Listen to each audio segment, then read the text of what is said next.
माझा जन्म 92 ला झाला आणि 94 पासून आपण 9 ऑगस्ट हा दिवस जागतिक आदिवासी गौरव दिन म्हणून साजरा करत आहे.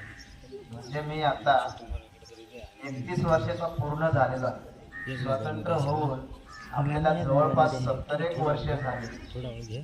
त्यानंतर आपल्याला जाग आली की आपल्याला आदिवासी संस्कृती टिकवायची आहे आणि आदिवासी ही जमात टिकून राहावी, ती कुठेतरी विलुप्त नको व्हायला, म्हणून आपण भारतीय सरकारने 9 ऑगस्ट 1994 पासून 9 ऑगस्ट हा दिवस जागतिक आदिवासी गौरव दिन म्हणून साजरा करण्यास सुरुवात.